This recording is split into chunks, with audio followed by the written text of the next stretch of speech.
ഒരുപാട് ആളുകൾ അവരുടെ വിഷമം അകത്തിട്ട് കൊണ്ട് നടക്കും. വിഷമം ഉള്ളില് ഒത്തിരി വിഷമമുണ്ട്. ഈ ചിരിക്കുന്ന ആളുകളെ കാണാൻ വളരെ ചുരുക്കമാണ്. നമ്മുടെ വിചാരം എന്താണെന്നറിയാം, നമ്മൾ വളരെ പ്ലസന്റ് ആണെന്നാണ് നമ്മുടെ വിചാരം. നമുക്കറിയില്ല, ആരെങ്കിലും കൊണ്ട് നമ്മൾ വെറുതെ ഇരിക്കുന്ന സമയത്ത് നമ്മൾ അറിയാതെ ഫോട്ടോ എടുപ്പിക്കണം. ഇപ്പൊ സിസ്റ്റർ വേറൊരു സിസ്റ്ററിനോട് പറയണം, ഞാൻ വെറുതെ ഇരിക്കുന്ന സമയത്ത് ഞാൻ അറിയാതെ എന്റെ ഫോട്ടോ എടുക്കാൻ പറയണം. ആ ഫോട്ടോയാണ് ശരിക്കുള്ള നിങ്ങൾ. മറ്റേതെല്ലാം നമ്മൾ പോസ് ചെയ്ത് എടുത്തതാണ്, അത് അഭിനയമായിരുന്നു. ശരിക്കും നമ്മൾ എങ്ങനെയാണോ കാണപ്പെടുന്നത് എന്ന് കാണണമെങ്കിൽ നമ്മൾ അറിയാതെ ആളുകൾ ഫോട്ടോ എടുക്കണം. നമ്മൾ ഭയങ്കര സീരിയസ് ആണ്. നമ്മൾ മനസ്സിലായി, പ്രത്യേകിച്ച് നമ്മൾ മലയാളികൾ, നമ്മൾ ഭയങ്കര സീരിയസ് ആണ്. ചിരിക്കത്തില്ല, മിണ്ടത്തില്ല, ആരെയും നോക്കത്തില്ല, ഭയങ്കര സീരിയസ് ആണ്. നിങ്ങൾക്ക് ഈ ലോകത്തോട് ചെയ്യാവുന്ന ഏറ്റവും വലിയ ഉപകാരം എന്തെന്നറിയാമോ? നന്നായിട്ട് ചിരിക്കുക എന്നുള്ളതാണ്. ചിരിക്കണ ആളുകളെ കണ്ട സംസാരിക്കണം. ചിരിക്കാൻ പറ്റാത്ത എന്തെന്നറിയാം, ശ്രദ്ധിക്കുക, നമ്മുടെ അകത്ത് ഒരുപാട് വിഷമമുണ്ട്. നമ്മുടെ ഒരു പ്രോസസ്സ് എങ്ങനെയാന്ന് വെച്ചാൽ നമ്മളിങ്ങനെ ഇതെല്ലാം ആലോചിച്ചുകൊണ്ട് നടക്കുകയാണ്. പോകുമ്പോഴും വരുമ്പോഴും എല്ലാം നമ്മൾ ഈ വീട്ടിലെ കാര്യവും നാട്ടിലെ കാര്യവും കെട്ടിയവന്റെ കാര്യവും പിന്നെ മഠത്തിലെ കാര്യവും പിന്നെ എല്ലാം ഇങ്ങനെ ആലോചിച്ചുകൊണ്ട് നടക്കുകയാണ്. ആലോചിച്ച് നടക്കുമ്പോൾ നമ്മൾ ഭയങ്കര സീരിയസ് ആണ്. സന്തോഷമുള്ളവരാവാൻ എന്താ വഴിയെന്നറിയാമോ? ഇതൊന്നും ആലോചിക്കരുത്. ഇത് ആലോചിക്കുന്നതിന് പകരം എന്റെ കർത്താവിന് എന്നോട് എന്തോരം സ്നേഹമാ, എന്റെ ദൈവം എന്നെ ഒരിക്കലും കൈവിടത്തില്ല, ആയുഷ്കാലം മുഴുവൻ എന്റെ കൂടെ എന്റെ കർത്താവ് ഉണ്ടായിരിക്കും, ഞാൻ കാലുകുത്തുന്നിടത്തെല്ലാം ദൈവമായ കർത്താവ് ആ ദേശം എനിക്ക് തരും, ആയുഷ്കാലത്തൊരിക്കലും എന്നെ ആർക്കും തോൽപ്പിക്കാൻ പറ്റില്ല, മോശയോട് കൂടെ എന്ന പോലെ ദൈവം എന്റെ കൂടെ ഉണ്ടായിരിക്കും, എന്റെ കർത്താവ് എനിക്ക് അഭിവൃദ്ധി ഐശ്വര്യം തരും, എന്നോട് ഈശോയ്ക്ക് ഭയങ്കര സ്നേഹമുണ്ട്. നിങ്ങൾ വചനം ചിന്തിച്ചുകൊണ്ട് നടക്കാൻ പരിശീലിക്കണം. ഇത് എളുപ്പമല്ല. നമ്മുടെ തലയിൽ എന്താ വരുന്നതെന്നറിയാം, നമ്മുടെ തലയിൽ വരുന്ന മുഴുവൻ നമ്മുടെ വിഷമങ്ങളായിരിക്കും വരാൻ പോകുന്നത്. പ്രാക്ടീസ് ചെയ്യണം. സിസ്റ്റേഴ്സിനൊക്കെ ഈസി ആയിട്ട് പറ്റും. എന്തെന്നറിയാം, എപ്പോഴും മനസ്സിലായോ, നമ്മൾ പഠിച്ചിട്ടുണ്ടെന്നാണ് ദൈവ സാന്നിധ്യ സ്മരണ. എപ്പോഴും, അതായത് രാവിലെ എഴുന്നേൽക്കുമ്പോൾ തന്നെ ഒരു 2-3 വചനം വായിക്കണം. എന്നിട്ട് ആ ദിവസം മുഴുവൻ ആ വചന ഹൃദയത്തിൽ കൊണ്ട് നടക്കണം. ആ വചനം ഇങ്ങനെ ഉരുവിട്ടുകൊണ്ട് നടക്കണം. ഇടയ്ക്കിടയ്ക്കിടയ്ക്ക് ആ വചനം ഓർക്കണം. എന്നിട്ട് ആ വചനത്തെക്കുറിച്ച് ധ്യാനിച്ച് സന്തോഷിക്കണം. മനസ്സിലായോ? പത്തായത്തെ കൊല വഴുത്തിരിക്കുന്ന കണ്ട് സന്തോഷിക്കുകയല്ല, മറിച്ച് ഈ വചനം അകത്ത് കിടന്നിങ്ങനെ ആലോചിച്ച് സന്തോഷിക്കണം. അപ്പൊ എന്താണെന്നറിയാമോ, നമ്മൾ അറിയാതെ തന്നെ നമ്മളിൽ ഒരു ഓറ രൂപപ്പെടും. നമ്മൾ അറിയാതെ തന്നെ നമ്മളിൽ ഒരു പ്ലസന്റ് ഫീലിംഗ് രൂപപ്പെടും. നമ്മളെ ആർക്ക് കണ്ടാലും ഞാനൊരു ചോദ്യം ചോദിക്കട്ടെ, നമ്മുടെ ചിന്തയാണോ നമ്മുടെ വികാരമാണോ ആളുകൾക്ക് പെട്ടെന്ന് മനസ്സിലാവുന്നത്? അതായത് നമ്മൾ എന്ത് ചിന്തിക്കുന്നു എന്നുള്ളതാണോ, അതോ നമ്മുടെ വികാരം, ഇമോഷൻ ആണോ, തിങ്കിങ് ആണോ, തോട്ട്സ് ആണോ? ആളുകൾക്ക് പെട്ടെന്ന് ക്യാച്ച് ചെയ്യുന്ന ഏതാ? ഇമോഷൻസ് ആണ്, ചിന്തയല്ല. അതായത് നമ്മൾ എന്ത് ചിന്തിക്കുന്നു എന്നുള്ളതല്ല, നമ്മുടെ വികാരം എന്താണ്. ഇപ്പൊ നമ്മൾ നല്ല സന്തോഷത്തിലാണെങ്കിൽ നമ്മുടെ അടുത്ത് വരുന്നവർക്ക് എന്തുണ്ടാവും? നല്ല സന്തോഷം. നമ്മളൊന്നും പറയണ്ട, പ്രത്യേകിച്ച് അയ്യോ ഞാൻ എന്തൊരു സന്തോഷമാണെന്ന് അറിയാമോ എന്നൊന്നും പറയേണ്ട കാര്യമില്ല. മറിച്ച് നമ്മളൊന്നും പറയാതെ തന്നെ ആളുകൾക്ക് നമ്മുടെ അടുത്ത് വരുന്നവർക്ക് എന്തുണ്ടാവും? സന്തോഷം ഉണ്ടാവും. മനസ്സിലായില്ലേ? അപ്പൊ അതുകൊണ്ട് ആകുലപ്പെട്ട് നടക്കരുത്. നമ്മുടെ ആളുകളുടെ പ്രശ്നം, നമ്മളിങ്ങനെ എല്ലാം ചിന്തിച്ചു കൂട്ടി ഇങ്ങനെ നടക്കും. നമ്മൾ ദേവാലയത്തിൽ വരുമ്പോ ഇങ്ങനെ വിഷമം ചിന്തിച്ചുകൊണ്ടിരിക്കുന്നതിന് പകരം വിഷമം എല്ലാം കർത്താവിനോട് പറയണം.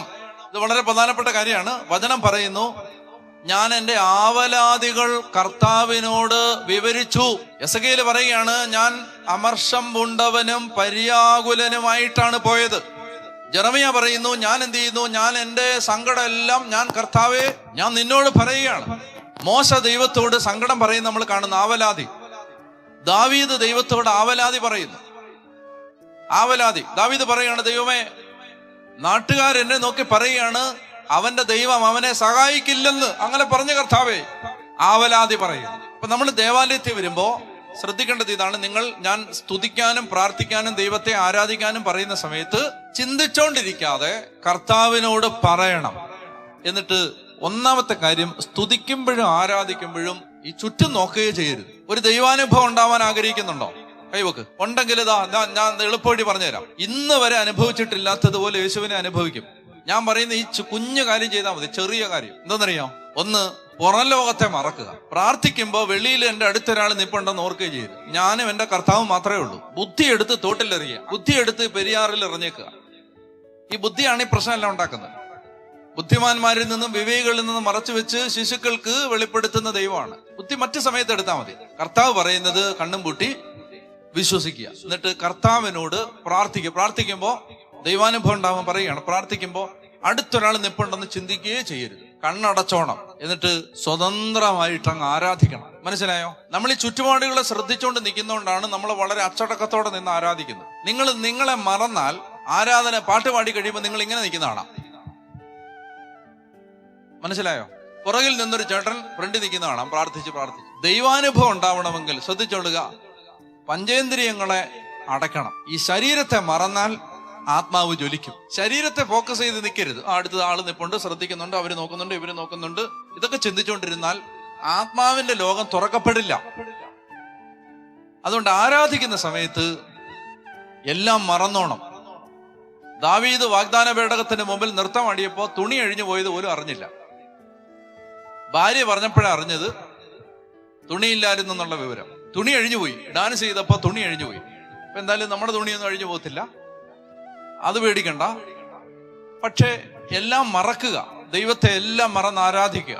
അങ്ങനെ നിങ്ങൾ നിങ്ങളെ മറക്കാൻ തയ്യാറാണ്. ഞാൻ പറയുകയാണ്, എനിക്ക് ദൈവാനുഭവം ഉണ്ടായത് അങ്ങനെയാണ്. എനിക്ക് ഭയങ്കര ബുദ്ധിയുടെ പ്രശ്നമായിരുന്നു, ഭയങ്കര നാണക്കേട്, ദുരഭിമാനം, പ്രാർത്ഥിക്കുമ്പോ നാണക്കേട്, ലജ്ജ. ആ കാലത്തൊക്കെ ആ ബുദ്ധിയുണ്ട്, ഈ ലജ്ജയുണ്ട്, ദൈവാനുഭവം ഇല്ല. എന്നാൽ ഒരു കാലത്ത് ദൈവം ഒരു സ്വാതന്ത്ര്യം തന്നു. മനുഷ്യൻ എന്ത് പറഞ്ഞാലും അവനോട് പോയി പണി നോക്കാൻ പറയാനുള്ള ഒരു ധൈര്യം. അത് കിട്ടിക്കഴിഞ്ഞപ്പോ എന്തുണ്ടായി? പെട്ടെന്ന് ദൈവാനുഭവം ഉണ്ടായി. മനുഷ്യന്റെ സർട്ടിഫിക്കറ്റ് നോക്കി ഇവിടെ ഇരിക്കരുത്. ഒരാപത്ത് വരുമ്പോ ഈ അംഗീകാരം ചാർത്തി കിട്ടാൻ നമ്മൾ നോക്കി നിന്ന മനുഷ്യരൊന്നും ഉണ്ടാവില്ല.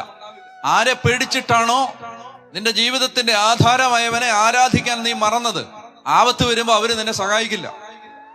ആദ്യം ഉപദ്രവിക്കുന്നത് അവരായിരിക്കും. ദൈവം മാത്രമേ കൂട്ടിനുണ്ടാവൂ. അതുകൊണ്ട് ദൈവത്തെ മാനിക്കുന്നതിനും ആരാധിക്കുന്നതിനും ഒരുത്തന്റെ സർട്ടിഫിക്കറ്റ് വേണ്ടാന്ന് മനുഷ്യൻ എന്തെങ്കിലും പറഞ്ഞോട്ടെ, അനുബന്ധ പുരുഷന്റെ വഴി പറയുന്നില്ലേ? ആരെങ്കിലും എന്തെങ്കിലും അതൊക്കെ ചൊല്ലിയിട്ടാണോ ഇങ്ങനെ ഇരിക്കുന്നത്? ആരെങ്കിലും എന്തെങ്കിലും പറഞ്ഞുകൊള്ളട്ടെ, സ്നേഹം പ്രതിബന്ധം അറിയുന്നില്ല. പരമാർത്ഥ ഹൃദയർ അവിടുത്തെ കാണും. അങ്ങയിൽ ആശ്രയിക്കുന്നവരാരും ലജ്ജിതരാവില്ല. പരമാർത്ഥ ഹൃദയർ അവിടുത്തെ കാണും.